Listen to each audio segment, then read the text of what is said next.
Not exactly welcome by the military because you're investigating your own kind, and in a sense you almost have to theoretically break ranks to do this. Captain Bransford? Whoa. Yeah, that would be me. What can I do for you, honey? Better yet, what can you do for me? Well, dear, you can ask these other men to excuse us. Yes, that's a CID badge you're looking at. In addition to conflicts between the investigators and their suspects, this story also explores conflicts between the sexes in the military. When I was in the military, almost all female officers were nurses, and there were very few in the command position. And when I went to research this book, I found, more and more women who were in command positions, and that's what this book, and to a large extent the movie, raises the question of, which is women in the military and how effective are they and how well are they being integrated. There's a lot of stuff if you were a woman in the army that you got to put up with, and a lot of people don't like that we're here. I was very interested in how women are supposed to fit in the military, whether they're resented or welcomed. It's a great area for drama because there's so much sexual tension as well as authoritative tension that that's where great stories are made. You guys don't get it. With Elizabeth gone, the general has got to clear a field to settle some scores. In this story, everyone on base has an agenda. There's careers on the line here, and so a lot of despicable decisions are made because individuals are thinking about career. Thank you, Brenda. You can go now. Please, sir. I have done everything you wanted. Everything! Now you indulge me! Got it? Director West brings his unique visual style to this project, from the intimate character scenes to the large-scale set pieces. Simon West has been incredible, just the way he's using the camera as an important part of the storytelling. You just get the sense around you, the way it's being filmed. It's being presented in a unique way. Simon has a tremendous visual sense and a real sense of scope and depth. Everything was perfectly choreographed. At one point, there were helicopters and bombs and 300 soldiers. It was pretty amazing. It's amazing that when you write a book, you can create this whole world with nothing more than a typewriter. But when you see it being shot, you realize that there are hundreds and hundreds of people involved. And it's a major production, to say the least. Marker.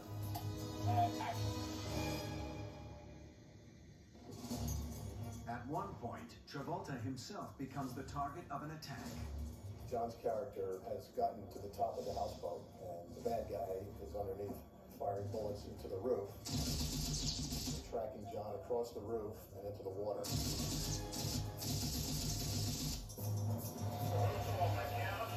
Basically what we're doing here tonight is we're setting up Travolta's character coming off the top of the houseboat, and there's some squibs following him behind.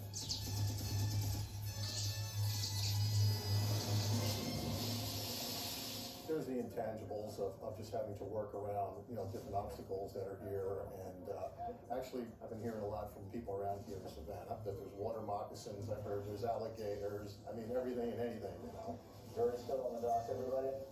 The special effects crew utilized a new filmmaking weapon.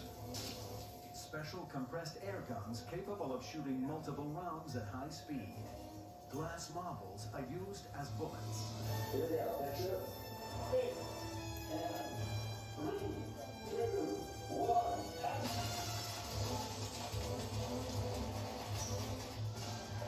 Once the actors were in the water, custom camera rigs were used to capture the action. I had a blast. It was fun swimming every day and shooting guns and having all sorts of stunts and fights. I pop up and around, he's there with a gun. Like a big old kid, The crew got to play, I got to play, the actors got to play.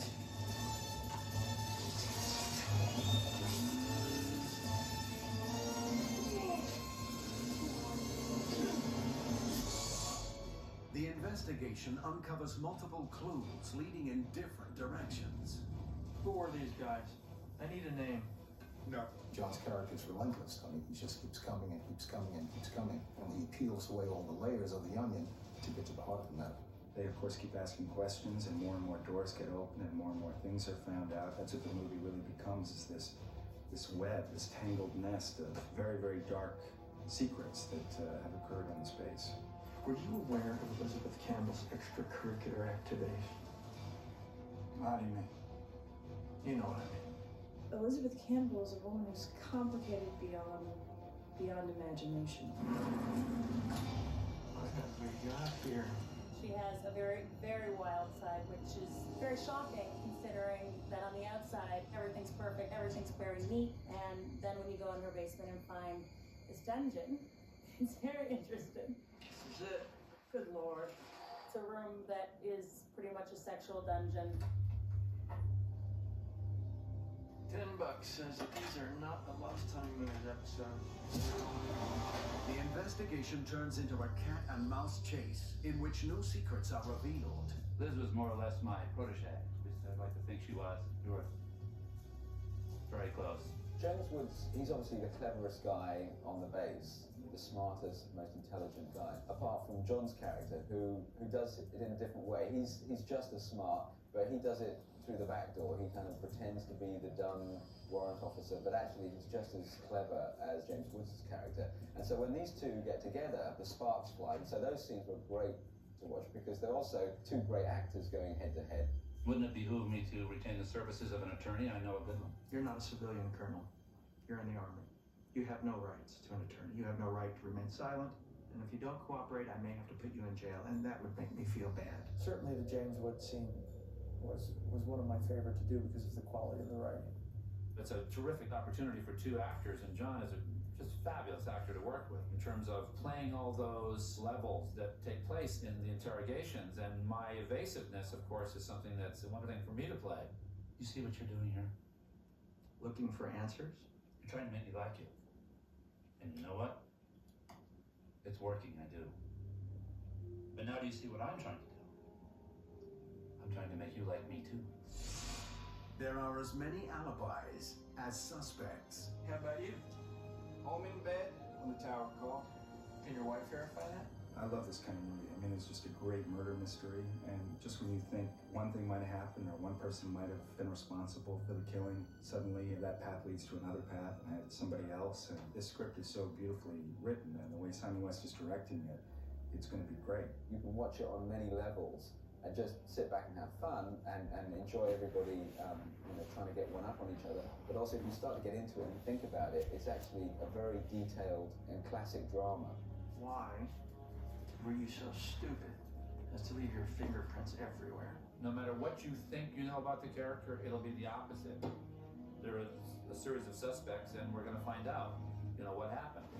And it's not just about rape and murder, believe it or not. And I actually have a wonderful sequence with John where he says, well, what is it about? Is it about drugs? No. Is it about cheating at the point? No. Is it about rape? Worse. What's worse than rape? When you find that out, then you'll know everything, won't you? With the clock ticking, Travolta must piece together the clues that will provide the ultimate solution to the case. I think what you're going to find is a very entertaining, thrilling, and mysterious picture. I think that it makes a lot of left turns that are unexpected. I think it is original, which is hard to do in this kind of genre. He's got his hands full, and he's got a time limit, 36 hours, to figure out this case. You better stop thinking about your career. You better start thinking about yours.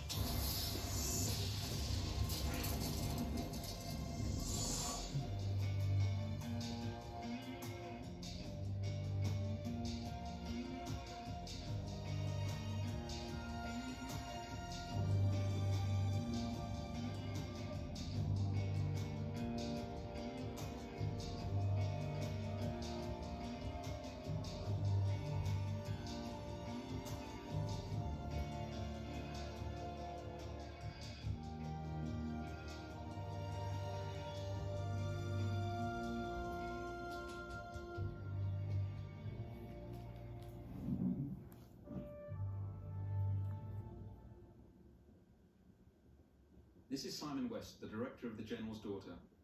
As a director, there always comes the time when you have to cut down your film and lose what are perfectly good scenes. What you're about to see are some of the scenes I had to lose in this film.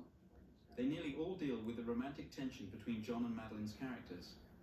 When I finally put the whole story together, I felt that these relationship issues were superfluous and detracted from the real emotional core of the story. the tragedy of a betrayed young woman. Every time I came back from assignment, he interrogated me, and I just don't